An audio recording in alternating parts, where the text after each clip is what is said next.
welcome to our episode of Super Reaction Bros. I'm Kristen. I'm Christopher. And on today's episode, we're taking a look at the official teaser trailer, because this is coming out right before the release of Tom Cruise's next big film, Top Gun Maverick. This is the official teaser trailer for what is potentially the first of the final 2 films of Ethan Hunt. So we're taking a look at the official teaser for Mission Impossible Dead Reckoning Part 1. So basically, I'll get right off the bat.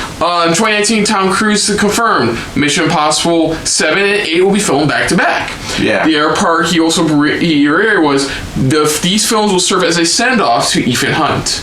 So maybe possibly the final 2 films in the franchise. Either in the franchise or, like he said, this is kind of a sending off for Ethan Hunt only, where it's like they still have maybe other people they could use for future possible Mission Impossible. So we got, of course, Christian McQuarrie, who did the last 2, is doing this one and part 2. Mm-hmm. He'll be the first director to have directed 4 films in the Mission Impossible franchise by the time the next one comes out in 2024. Yeah. New to the cast is Haley Atwell. Yeah. Of course, we already know who she is. Palm Clementif plays Mantis in the Guardians of the Galaxy films. Okay.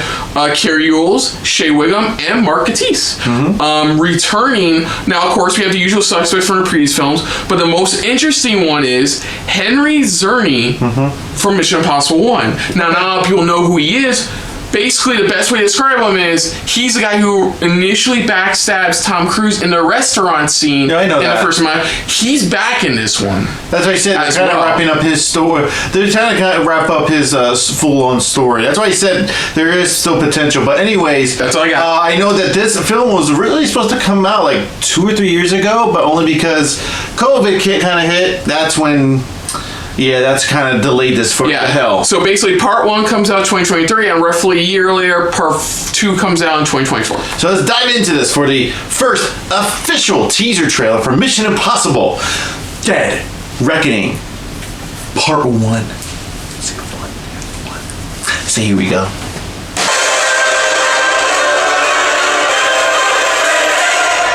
Any more epic? Official trailer? Okay. I don't listen to it. Yeah, I know.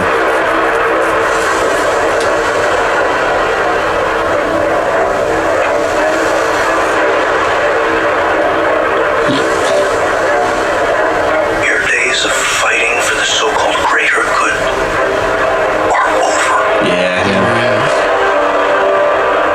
This is our chance to control the truth, the concepts of right and wrong for everyone for centuries to come. You're fighting to save an ideal that doesn't exist. Never did. You need to pick a side. Just like the restaurant. Yeah, I'm gonna pick a side.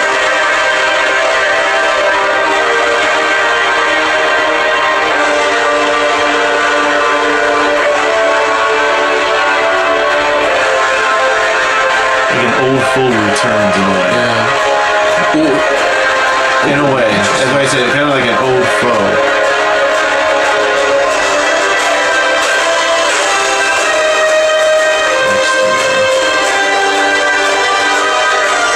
Oh, jeez.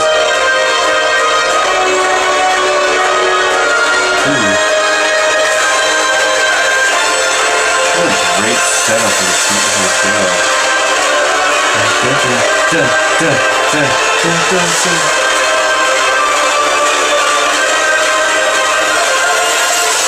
The train. Have to have another train scene.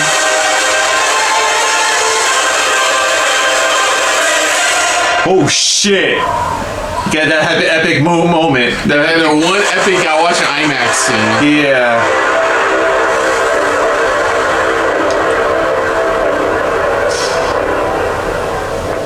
Shit, man. Yeah, IMAX. I hate to say it, but this teaser or this official trailer they dropped, holy shit! It's like it really brought like that.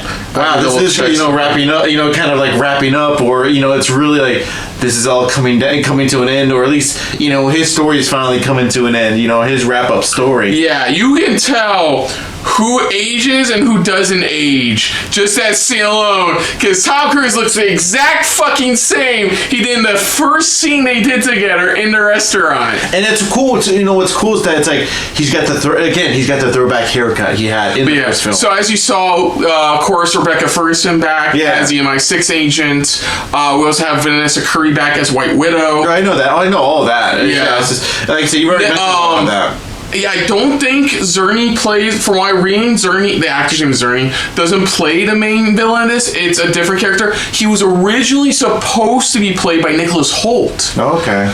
But due to scheduling conflicts, they had to replace him with a different actor. I forgot, I think it's like Ezri Morales. I'll have to look it up, but yeah. Okay. Yeah, it looks like a Mission Impossible film. What's great about these films, compared to how you get with like Mission Impossible, like 007 or something like that. What's great about these compared to like any other action like sequel franchise, something like that, is that each film in its own right is a good fucking film. There are films that, even though they're not as great, they're still a solid good film.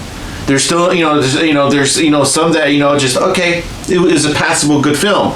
But a lot of these Mission Impossible films is like they make sure that story is there.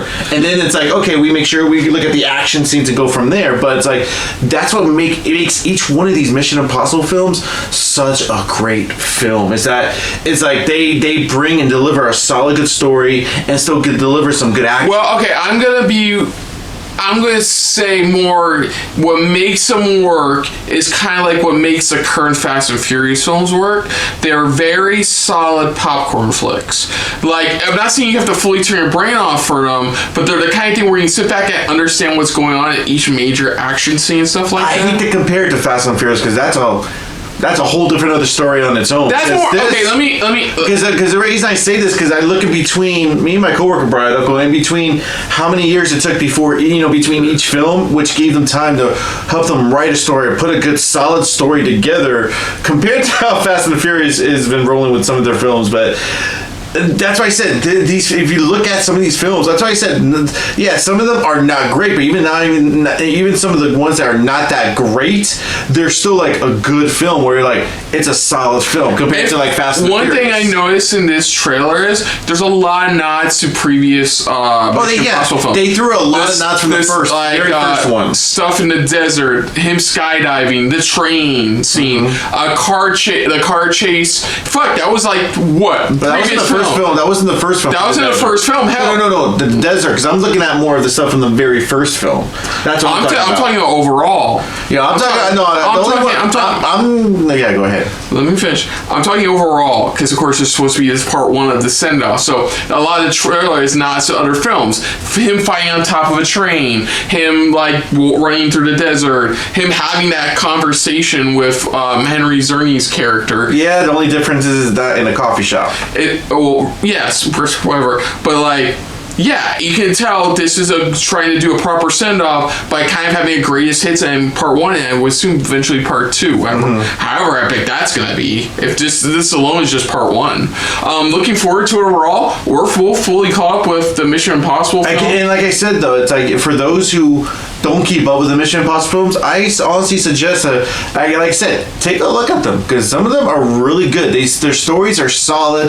They have a good, they have a good, continuity, from film to film and where Ethan Hunt's at in his life and things like that. But it's like, yeah, maybe some of them may have flaws, but not major flaws. You get some of these huge franchise ones that just want to keep rolling them out because of the plot. No, here it's like they make sure there's some type of good story, and that's what I think makes Mission Impossible such a great series of films. Will this, this be the end of Ethan Hunt, and maybe just the start of something, maybe for a new character or a new send-off or another new character they're trying to build up? Maybe we don't know. Is this the end of the Mission Impossible films overall? Again, we don't know. It depends on how they set everything up in these last two films overall. But I'm excited for this. Like you said, I'm super excited. This trailer, teaser or trailer, whatever they want to call it, it looks, like I say, even if it's a teaser, it looks good. It really brings out a lot, like just that sudden rush of like, wow, this is kind of wrapping up a lot of stuff that they're doing. Yeah. For his character. So other than that, folks, if you're new to the channel, you can hit the like button if you want to talk to us more about stuff like this. Comment down below if you want to share us around, share around. And if you like us just a little bit more than anybody else when it comes to talking about Mission Impossible films, hit the subscribe button down below, hit that bell icon as well. Again, what did you guys think of this? Did you guys enjoy this trailer? Did you, are you guys fans of the Mission Impossible franchise? Do you agree or disagree with what I said about, the franchise itself, or even comparing it to maybe Fast and Furious or whatever you want, the franchise or anything like that? But do you guys agree with what, you guys agree where it's like a lot of these films are, some great, solid, good films, even with some of the ones that are not, are still a good, solid film itself? Do you have any favorites that really stand out compared to all of them? Do you still love the original one that started it all off?